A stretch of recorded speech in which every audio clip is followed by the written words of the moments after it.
Hello viewers, আসসালামু আলাইকুম। This is Imran, welcome to our own creation. আজকে আমরা ইজার রিভিউ করব জিক্সার মোনোটোন বাইকটির। এই বাইকটির ওনার হচ্ছেন মোহাম্মদ বিল্লাল লাহিন্দি ভাই। আজকে ওনার কাছে এই বাইকটির ভালো মন্দ দিক জানবো এবং আপনাদের সাথে শেয়ার করব। আমাদের ভিডিওটি ভালো লাগলে আমাদের চ্যানেলটি সাবস্ক্রাইব করে পাশে থাকা বেল আইকনটি প্রেস করে রাখুন, যাতে আমাদের পরবর্তী ভিডিওগুলো সরাসরি নোটিফিকেশন আকারে পৌঁছে যায় আপনার কাছে।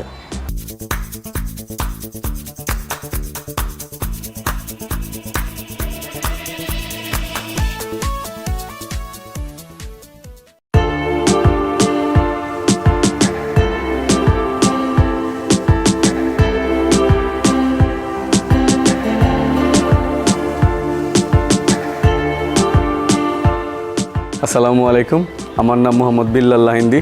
আমি এই বাইকটির ওনার। আমি আজকে এই বাইকটির ভালো মন্দ দিক আপনাদের জানাবো। ভাইয়া, জানতে চাচ্ছিলাম এই বাইকটি আপনি কেন চয়েস করলেন? আসলে এই বাইকটির প্রতি আমার আগে থেকে একটু আকর্ষণ ছিল, আর অনেকগুলো রিভিউ দেখেছি আমি এই বাইকটির, এবং রিভিউগুলো অনেক পজিটিভ ছিল, এবং আমি নিজেও শোরুমে গিয়ে বাইকটির প্রতি আসলে অনেকটা আকৃষ্ট হয়ে পড়ি। বাইকটির দেখে, লুকিং দেখে আমি অনেকটা গাড়িটার প্রতি অনেক আকৃষ্ট হই, সেজন্যই বাইকটি কেনা। এই বাইকটি আপনি কতদিন আগে ক্রয় করেছেন? আমি বাইকটা গত 1 মাস 10 দিনের মতো হয়েছে কিনেছিলাম। এই বাইকটি কত কিলোমিটার রাইড করা হয়েছে? বাইকটি হচ্ছে 1600 কিলোমিটারের মতো রাইড করেছি। এই বাইকটি নিয়ে কোনো ধরনের দুর্ঘটনা বা কোনো বাজে এক্সপিরিয়েন্স আছে কি না? দুর্ঘটনা, হ্যাঁ। আমি একদিন বৃষ্টির দিনে রাস্তায় গাড়িটা নিয়ে বের হই, পরে এটা স্কিড করে আমি পড়ে যাই রাস্তার মধ্যে। গাড়ির আসলে কোনো সমস্যা হয় নাই, আমি সামান্য ব্যথা পেয়েছিলাম।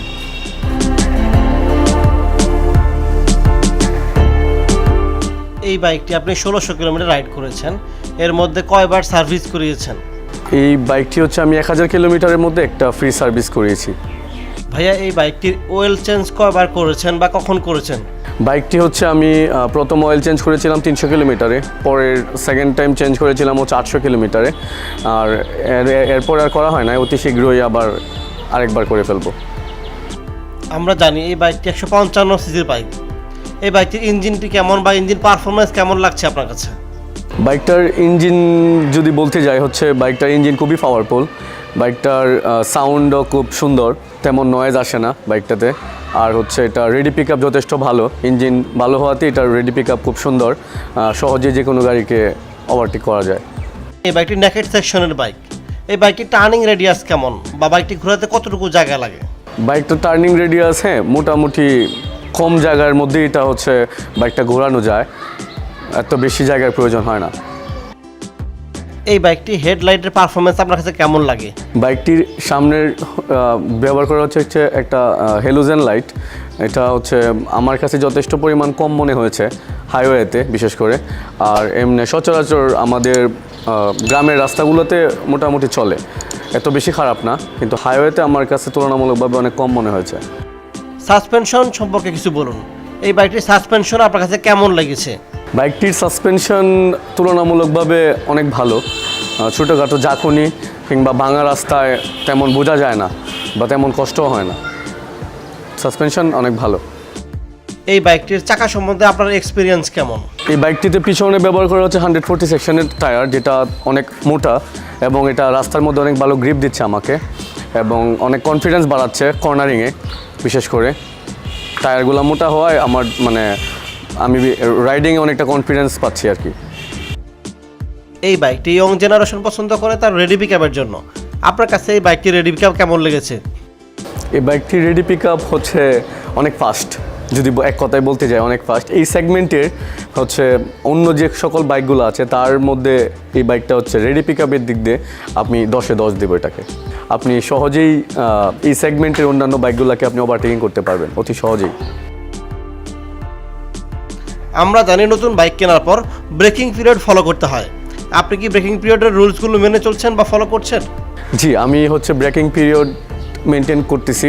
আর ব্রেকিং পিরিয়ডের একটা ভিডিও আপনার আওয়ার ওন ক্রিয়েশন চ্যানেলে আমি দেখেছিলাম। আমি আপনার একজন সাবস্ক্রাইবার, আর ওই ভিডিওটা দেখি আমি ব্রেকিং পিরিয়ড সম্পর্কে ভালো একটা ধারণা পাই। সে থেকে আমি গাড়িটা কেনার পর থেকে আমি ব্রেকিং পিরিয়ড মেনটেন করতেছি। সেজন্য ব্রেকিং পিরিয়ডের ক্রেডিটটা আপনাকে দেওয়া যায়। আপনি বলেছেন যে বাইকটি আপনি ব্রেকিং পিরিয়ড মেনে চালিয়েছেন, তবু কখনো বাইকটির টপ স্পিড টেস্ট করার সুযোগ হয়েছে কিনা? বাইকটার টপ স্পিড সম্পর্কে যদি বলি তাহলে হচ্ছে আমি টপ স্পিড ওরকম চেক করি নাই, কারণ বাইকটা তো ব্রেকিং পিরিয়ডে ছিল। এরপরেও প্রথম দিন বাইকটা যেদিন আমি ক্রয় করেছিলাম ওই দিন বাড়িতে আসার সময় আমি কৌতূহলবশতই একটু চেক করেছিলাম। আমি একাই কোনো পিলিয়ন ছাড়া বাইকটাতে 125 তুলতে পেরেছিলাম সর্বোচ্চ। এই বাইকটি রাইড করে আপনি কেমন কমফোর্ট ফিল করেন, আর আপনার পিছনে যে পিলিয়ন থাকে সে কেমন কমফোর্ট ফিল করে? এই বাইকটি হচ্ছে সিট হাইট হচ্ছে 765 mm। হচ্ছে যারা 5 ফুট 4-এর উপরে যাদের হাইট তারা বাইকটি খুব সহজেই চালাতে পারবেন। আর আমার হাইটও বেশি না, 5 ফুট 4 ইঞ্চি। আমি বাইকটাতে হচ্ছে মোটামুটি কমফোর্ট ফিল করেই রাইড করতে পারি। আর বাইকটার হচ্ছে সিট হাইট অ্যাডজাস্ট করা যায়, আপনারা চাইলেই খুব সহজেই এটা সিট হাইট অ্যাডজাস্ট করতে পারবেন এবং নিজের কমফোর্ট যেভাবে ফিল করেন ওইভাবে সিট হাইট করতে পারবেন, সমস্যা নেই। আসলে বাইকটা তো নেকেড স্পোর্টস বাইক, এই বাইকটাতে হচ্ছে পিলিয়ন ফ্রেন্ডলি তেমন আসলে পিলিয়ন ফ্রেন্ডলি না। পিলিয়নের বিষয়টা একটু স্যাক্রিফাইস করা লাগবে এই বাইকটা যদি আপনি ক্রয় করেন, কারণ হচ্ছে এটা নেকেড স্পোর্টস বাইক হওয়াতে তেমন পিলিয়ন ফ্রেন্ডলি না। এই বাইকটির জন্য অকটেন রিকমেন্ডেড। আপনি কোন ফুয়েল ইউজ করেন, অকটেন না পেট্রোল? আর আপনি প্রতি লিটারে কেমন মাইলেজ পান? আমি বাইকটাতে হচ্ছে পাম্প থেকে অকটেন বড়ি এবং অকটেনটাই ব্যবহার করি। বাইকটাতে হচ্ছে আমি প্রতি 1 লিটার অকটেনে 40 কিলোমিটারের আশেপাশে মাইলেজ পাচ্ছি। হাইওয়েতে আমি মাইলেজ পাচ্ছি 42-3 কিলোমিটার, আর হচ্ছে আর আমাদের গ্রামের রাস্তাতে আমি মোটামুটি 40-39 এরকম মাইলেজ পাচ্ছি। এই বাইকটির ব্রেকিং এবং কন্ট্রোলিং আপনার কেমন লেগেছে? বাইকটার কন্ট্রোলিংয়ের কথায় যদি আসি তাহলে বাইকটির সামনের চাকায় একটি ডিস্ক ব্রেক ব্যবহার করা হয়েছে এবং পিছনের চাকায় একটি ড্রাম ব্রেক ব্যবহার করা হয়েছে।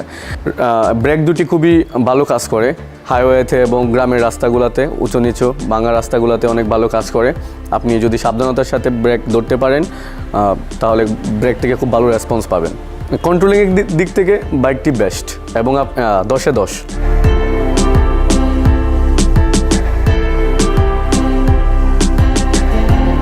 এই বাইকটির কোন কোন দিক আপনার ভালো লেগেছে বা কোন কোন দিক আপনার খারাপ লেগেছে? এই বাইকটির ভালো এবং মন্দ দিকগুলো যদি আপনাদের সাথে শেয়ার করতে চাই তাহলে প্রথমেই আসি হচ্ছে বাইকটির ভালো দিক। বাইকটির ভালো দিকের মধ্যে রয়েছে বাইকটির ডিজাইন এবং গুড লুকিং। বাইকটা দেখে যে কেউ বাইকটার প্রেমে পড়তে বাধ্য, কারণ এটার গুড লুকিংটা এতটাই সুন্দর যা বলে প্রকাশ করা যাবে না। তারপর হচ্ছে বাইকটার কন্ট্রোলিং যথেষ্ট সুন্দর এবং যথেষ্ট ভালো। এবং বাইকটার সাসপেনশন নিয়ে যদি বলি, সাসপেনশন অনেক সফট এবং আপনি উঁচু নিচু রাস্তাতে বুঝতেই পারবেন না। তারপর আসি হচ্ছে বাইকটার মাইলেজ যদি বলি, 40 কিলোমিটারের আশেপাশে মাইলেজ পাওয়া যায়, যেটা আসলে খুবই ভালো এই সেগমেন্টের বাইকগুলোর মধ্যে। একটা স্পোর্টস বাইক হিসাবে 40 কিলোমিটার মাইলেজ পাওয়াটা আসলে অনেক ভালো একটা বিষয়। বাইকটার টায়ার দিক থেকে যদি বলি, টায়ার সেকশনটা মোটামুটি অনেক মোটা এবং চড়া হওয়ার কারণে কি হচ্ছে রাস্তার মধ্যে গ্রিপটা ভালো পাওয়া যাচ্ছে, যে কারণে হচ্ছে কর্নারিংয়ে ভালো কনফিডেন্স আসছে এবং রাইডিংয়ে অনেক একটা স্যাটিসফ্যাকশন কাজ করে।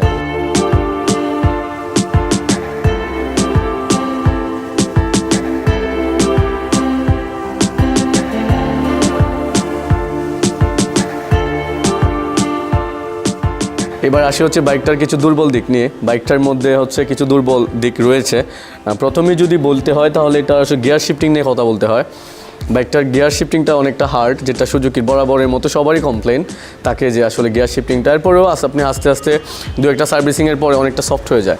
এই বাইকটির আরেকটি দুর্বল দিক হচ্ছে বাইকটির হ্যালোজেন লাইট। এটা আসলে অনেকটা পর্যাপ্ত মনে হবে না আপনার কাছে হাইওয়েতে, গ্রামের রাস্তাগুলোর জন্য মোটামুটি পারফেক্ট আছে। বাইকটির আরেকটি দুর্বল দিক হচ্ছে বাইকটি হচ্ছে পিলিয়ন ফ্রেন্ডলি না, যে কারণে হচ্ছে আপনি ফিমেল পিলিয়ন নিয়ে রাইডিংয়ের সময় অনেকটা আনকমফোর্ট লাগবে, কিন্তু মেল পিলিয়নের সময় তেমন আনকমফোর্ট বা খারাপ লাগা তেমন কিছু নাই। প্রত্যেকটি বাইকেরই কিছু ভালো এবং খারাপ দিক রয়েছে এবং সকল খারাপ এবং ভালো দিক বিবেচনা করার পর আমার কাছে যেটা মনে হয়েছে যে এই প্রাইস সেগমেন্টের মধ্যে this is the best bike. So আপনি নির্দ্বিধায় বাইকটি কিনতে পারেন।